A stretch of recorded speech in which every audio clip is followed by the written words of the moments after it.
आउज़ुबिल्लाहि मिनश्शैतानिर्रजीम बिस्मिल्लाहिर्रहमानिर्रहीम। अस्सलाम वालेकुम व्यूवर्स, कैसे हैं आप सब। उम्मीद करती हूँ कि आप सब ठीक होंगे। आज के इस लेक्चर में हम जो टॉपिक डिस्कस करने जा रहे हैं वो है हमारे पास biological method. Basically biological method है क्या, सबसे पहले हम इसकी डिफाइन देख लेते हैं। उसके बाद हम इसके बाकी पॉइंट्स को, स्टेप्स को बहुत ज़्यादा डिटेल में डिस्कस करेंगे और इंशाल्लाह आप लोगों को समझ भी आएगी। सबसे पहले हम देखेंगे इसकी डिफाइन कि ये है क्या बायोलॉजिकल मेथड। इसमें वर्ड तो हमारे पास हो रहा है बायो के अंदर जो लॉजिक्स होते हैं। बायो, ये जो है वर्ड बायोलॉजिकल, ये क्या शो कर रहा है? बायो, बायो हमारे पास शो कर रहा है लाइफ को। बायो बेसिकली हमें क्या शो करे यहाँ पे? लाइफ को। और लॉजिकल, लॉजिकल जो है वर्ड ये लॉजिक से निकला है। तो डिफरेंट लॉजिक्स होते हैं हमारी ज़िंदगी के अंदर, बहुत से लॉजिक्स होते हैं, बहुत सी ऐसी प्रॉब्लम्स होती हैं हमारी लाइफ में, बायोलॉजिकल प्रॉब्लम्स होती हैं जिसे सॉल्व करने के लिए हमें किससे हेल्प लेनी पड़ती है? बायोलॉजिकल मेथड के थ्रू हम करते हैं अपनी बायोलॉजिकल प्रॉब्लम्स को सॉल्व। तो आज के इस लेक्चर में हम बायोलॉजिकल मेथड को डिटेल से करेंगे डिस्कस। अब देखते हैं, जैसे मैंने बताया कि बायो जो वर्ड है ये शो कर रहा है लाइफ को, और लॉजिकल का वर्ड निकला है लॉजिक से। इसमें हम यानी लाइफ के लॉजिक्स को लेंगे और उसको सॉल्व करेंगे through different methods. Through different methods हम लाइफ के लॉजिक्स को सॉल्व करेंगे। अब हम इसकी डिफाइन देख लेते हैं। A scientific method in which biological problems are solved called biological method. Define से भी ये चीज़ समझ आ गई है कि ये साइंटिफिक मेथड है जिसमें हम क्या करते हैं? बायोलॉजिकल प्रॉब्लम को सॉल्व करते हैं। मैं आपको इजी एक्सप्लेन करूँगी ताकि आपको रिमाइंड करने में ज़्यादा मुश्किल ना हो। ठीक है, हमें ये तो पता है ना कि बायो जो है वो किसकी ब्रांच है। बेसिकली हमारे पास बायो जो है वो किसकी ब्रांच है? बायो हमारे पास किसकी ब्रांच आ जाती है? साइंस की। तो हमारे पास बायो जो है वो किसकी ब्रांच है? बेसिकली वो ब्रांच है हमारे पास साइंस की, जिसके अंदर हम किसके मेथड्स को यूज़ करेंगे? बायोलॉजिकल मेथड्स को ही करेंगे ना। अ साइंटिफिक मेथड, बायोलॉजिकल मेथड जो वो एक साइंटिफिक मेथड है इन विच बायोलॉजिकल प्रॉब्लम, जिसके अंदर बायोलॉजिकल प्रॉब्लम्स जो है ना उनको सॉल्व किया जाता है। ठीक है, तो ये हमारे पास क्या कहलाएगा? Biological method. उम्मीद करती हूँ डिफाइन आप लोगों को समझ आई होगी। उसके बाद अब ये कहाँ पे अपना मेजर रोल प्ले करता है? Next thing and very important thing is that कि इसका फंक्शन क्या है, इसका रोल क्या है।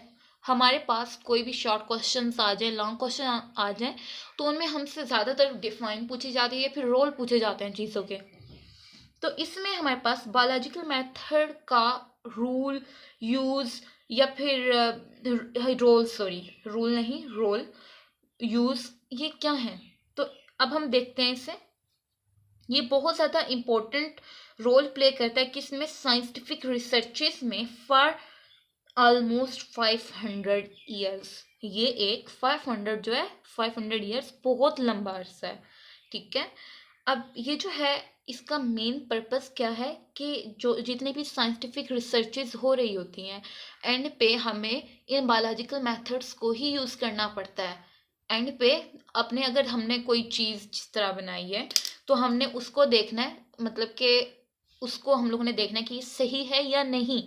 जब वो सही है तो हम उसे किसकी फॉर्म दे देते हैं? बेसिकली हमारी बायो में उसे किस चीज़ की फॉर्म दे देते हैं? थ्योरी की। जबकि अगर थ्योरी भी बिल्कुल क्लियर हो हमारे पास, उसके अंदर कोई शक व शुबा ना रह जाए, तो हमारे पास क्या बन जाता है? लॉ। अब हमारे पास तो सिर्फ 2 लॉ हैं बायोलॉजी में, और चंद एक थ्योरीज हैं। 3 थ्योरीज हैं हमारे पास और 2 लॉ हैं बायो में। तो ये जो है ना, इनमें चेंजिंग आती रहती है इस वजह से। अब हमारे जितने भी साइंटिफिक रिसर्चेज हैं, चाहे वो है, केमिस्ट्री, बायोलॉजी, फिजिक्स, वो सब किस पे बेस कर रही होती हैं? बेसिकली वो बेस कर रही होती हैं इन बायोलॉजिकल मेथड्स पे। इन मेथड्स को यूज़ करते हुए जितने भी आगे रिसर्चेज होती हैं वो इस तौर पे ही काम करती हैं। In solving the biological problem, biologist take following steps. अब बायोलॉजिकल प्रॉब्लम्स को सॉल्व करने के लिए हमारे जो बायोलॉजिस्ट हैं वो इन स्टेप्स को यूज़ करते हैं। अब जितने भी रिसर्च वर्क्स होते हैं ना, उसके अंदर जो है यही मेथड्स यूज़ होते हैं जो अब हम डिस्कस करेंगे, जिसमें हमारे पास first one is recognisation of problem, कि सबसे पहले हमने रिकॉग्नाइज करना है कि हमारी प्रॉब्लम क्या है। फिर उसके बाद आ जाता है observation, hypothesis, deduction, experiment, summarisation of result, reporting of result. तो ये हमारे 7 मेथड हैं जिनको हम यूज़ करते हुए अपने यानी प्रॉब्लम्स को, बायोलॉजिकल प्रॉब्लम्स को सॉल्व कर सकते हैं। सबसे पहले हमारे पास आ जाता है रिकॉग्नाइजेशन ऑफ प्रॉब्लम। सबसे पहले कोई भी प्रॉब्लम हो, कोई भी बायोलॉजिकल प्रॉब्लम हो, उसको हमने देखना है और फिर हम लोगों ने जांचना है उसे, उसकी जांच पड़ताल करनी है कि वाकई में कोई प्रॉब्लम है भी या नहीं। अब जिस तरह मैं आप लोगों को एग्जांपल देती हूँ, चलो केमिस्ट्री में डिफरेंट पीरियोडिक टेबल में जिस तरह चेंजिंग्स आई हैं, अब साइंटिस्ट को सही नहीं लगा तो उन्होंने तभी की है ना। तो बिल्कुल सेम प्रोसीजर यहाँ पे भी कि सबसे पहले हम लोगों ने देखना है कि उस चीज़ में कोई प्रॉब्लम है, अगर है तो फिर उस पर आगे वर्क करना है। अगर उसमें प्रॉब्लम नहीं है तो फिर वो तो लॉ है ना, तो वो लॉ बन जाएगा हमारे पास। सबसे पहले हम लोगों ने कोई भी प्रॉब्लम है उसको देखना है, उसकी जांच पड़ताल करनी है। सबसे पहला स्टेप क्या शो कर रहा है कि हम लोग जांच पड़ताल करेंगे अपनी प्रॉब्लम की कि क्या वो इस काबिल भी है कि उसे आगे मेथड पे, मतलब कि वो हमारे रिजल्ट पे पूरा उतर सके। हमने सबसे पहले ये चीज़ भी देखनी है। तो सबसे पहला पॉइंट हमारे पास आ जाता है recognisation of problem. Second point जो है हमारे पास ऑब्जर्वेशन है। अब फर्स्ट स्टेप जो है, जो कि हमारे पास बायोलॉजिकल प्रॉब्लम था, तो उसके बाद हमारे पास जो आ जाता है नेक्स्ट स्टेप, वो आता है हमारे पास ऑब्जर्वेशन। अब ऑब्जर्वेशन जो है आर मेड विथ 5 सेंसेस। अब ऑब्जर्वेशन जो है वो 5 सेंसेस के थ्रू हो सकती है। अब हमारी 5 सेंसेस तो हमें पता है ना, हमारे पास विजन की आ जाती है, first one is vision. Second one is हमारे पास आ जाता है हेयरिंग, स्मेल, उसके बाद टेस्ट, टच। तो ये हमारे पास टोटल 5 जो हैं वो हमारे पास सेंस हैं जिनके थ्रू हम जो है ऑब्जर्वेशन करते हैं। तो आगे अगर हम देखते चले कि ऑब्जर्वेशन जो है वो आगे 2 कैटेगरीज में डिवाइड हो रही है। तो यहाँ पे इतनी जगह नहीं थी तो मैंने नीचे लिखा है qualitative observation and quantitative observation. जो हमारे पास ऑब्जर्वेशन है वो आगे 2 कैटेगरीज में डिवाइड हो रही है। सबसे पहला है क्वालिटेटिव, दूसरा है क्वांटिटेटिव। इसमें हम क्वालिटी को देखेंगे, इसमें हम किसको देखेंगे, क्वांटिटी को देखेंगे। अब जो है हमारे पास क्वालिटेटिव ऑब्जर्वेशन, इसमें ये जो है इतनी ज़्यादा एक्यूरेट नहीं है, ठीक है। मतलब कि इसमें जो है ना हमारी जो मेजर होती है वो आगे पीछे हो सकती है, इसमें हम बिल्कुल करेक्ट नहीं दे सकते। तो हमारे पास जो क्वालिटेटिव ऑब्जर्वेशन है ना, उसके अगर हम देखें, freezing point of water is colder than the boiling point, ठीक है। जो फ्रीजिंग पॉइंट है पानी का वो यानी ठंडे पानी से मतलब कि ज़्यादा है। तो यहाँ पे ये देखें कि इन लोगों ने लिखा हुआ है कि freezing point of water is colder than the boiling point. अब यहाँ पे ये जो है कि किसी चीज़ की क्वालिटी बता रहा है, जबकि हमारे पास क्वांटिटेटिव ऑब्जर्वेशन में क्या होता है कि फ्रीजिंग पॉइंट जो है ना पानी का वो 0 डिग्री सेंटीग्रेड है, जबकि हमारे पास बॉइलिंग पॉइंट है वो हमारे पास 100 डिग्री सेंटीग्रेड है। मीन्स के हमारे पास जो क्वालिटेटिव है उसमें हम सिर्फ क्वालिटी को देख रहे हैं किसी चीज़ की, कि फ्रीजिंग पॉइंट है तो चलो वही, चलो भाई वो ठंडा है, और जो हमारे पास बॉइलिंग पॉइंट है वो गर्म है। अब उन लोगों ने आगे अमाउंट नहीं बताई जिसकी वजह से इतनी ज़्यादा एक्यूरेट नहीं है, ठीक है। जबकि हमारे पास क्वांटिटेटिव जो है ये एक्यूरेट किस वजह से, क्योंकि इसके साथ वो उसकी क्वांटिटी बता रहे हैं। फ्रीजिंग पॉइंट जो है पानी का वो 0 डिग्री सेंटीग्रेड है, जब 0 डिग्री सेंटीग्रेड पे हमारे पास क्या होता है, बर्फ़ जम जाती है।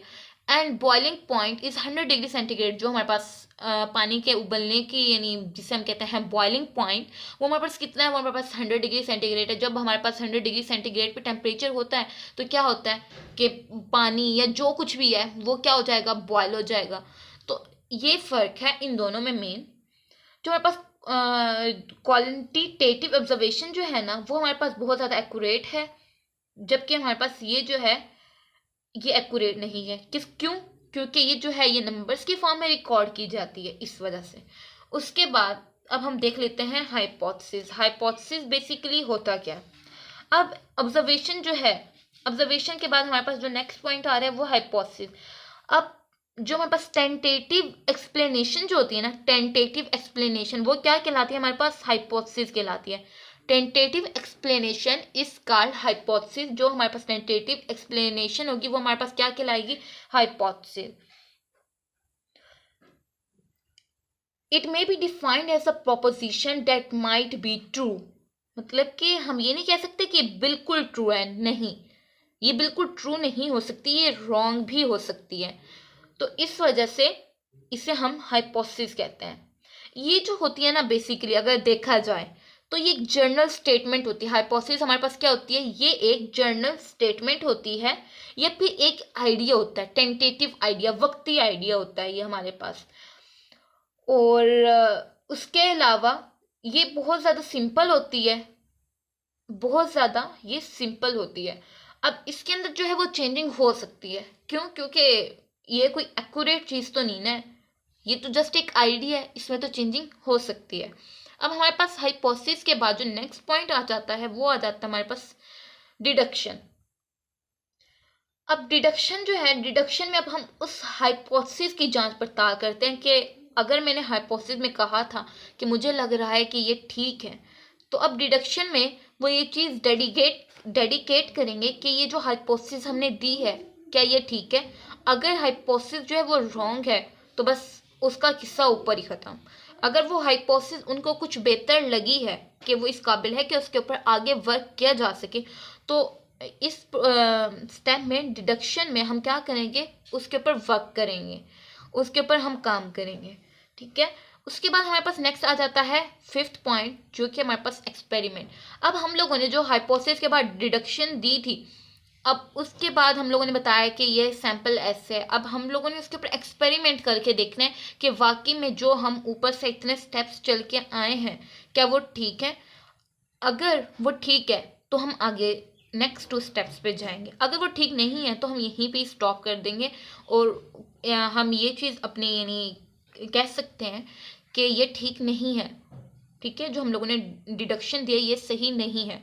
अगर ये डिडक्शन सही होती है तो हम साइंटिस्ट जो है हमारे वो डिफरेंट एक्सपेरिमेंट परफॉर्म करते हैं, और जब एक्सपेरिमेंट जो है वो हमारे ठीक होते हैं तो मतलब कि वो हमें इसमें ये बताएंगे कि हाइपोथेसिस जो ऊपर हमने दी है वो ट्रू है या फिर फॉल्स है। अगर वो ट्रू है तो उसे वो आगे लेके चलेंगे, अगर वो फॉल्स है तो उसे यहीं पे ही स्किप कर देंगे।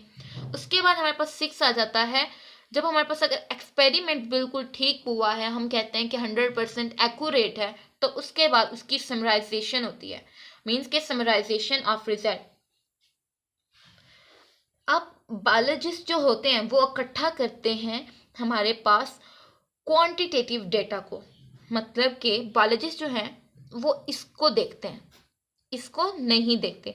अब बायोलॉजिस्ट क्या करेंगे, समराइजेशन ऑफ रिजल्ट में वो इकट्ठा करेंगे हमारे पास डेटा, क्वांटिटेटिव डेटा। कहाँ से? एक्सपेरिमेंट से क्वांटिटेटिव डेटा जो है वो लेंगे। उसके बाद उसके ग्रुप वगैरह अगर बनाने हैं तो वो ग्रुप्स बनाएंगे या फिर उसकी समरी बना देंगे, जिससे जो आगे हम लोग रिजल्ट में देंगे। ठीक है। अब जिस तरह मैं आपको सिंपल एग्जांपल देती हूँ, हमारे पेपर्स चेक होते हैं, पेपर्स चेक होने के बाद क्या बनता है, हमारे रिजल्ट कार्ड बनते हैं। क्योंकि इतना आसान नहीं होता कि रिजल्ट वाले दिन सब स्टूडेंट्स के पेपर निकाल के उनके नंबर बताए जाएं। तो इस सब से बचने के लिए क्या करते हैं कि हम जो है रिजल्ट कार्ड बना देते हैं ताकि हमें इजीली हम उसको यानी दे पाएँ। तो बिल्कुल इसी तरह ही समराइजेशन ऑफ रिजल्ट में हम समरी बना देते हैं, शॉर्ट समरी, क्वांटिटेटिव समरी, ताकि आगे रिपोर्टिंग जब हम करें तो वो इजी रहे हमारे लिए। तो 7th पॉइंट हमारे पास आ जाता है रिपोर्टिंग ऑफ रिजल्ट। जब हम रिपोर्ट कर देंगे उसके रिजल्ट को तो वो ऑटोमेटिकली पब्लिश हो जाएगी। तो हमारा लेक्चर यहाँ पे होता है कंप्लीट। मैं उम्मीद करती हूँ कि आपको समझ आई होगी। बहुत ज़्यादा इजी टॉपिक है, इसको बस एक मरतबा आप लोगों ने समझ के पढ़ना है। तो चैनल को लाइक और सब्सक्राइब करना मत भूलिएगा, और फी अमाने।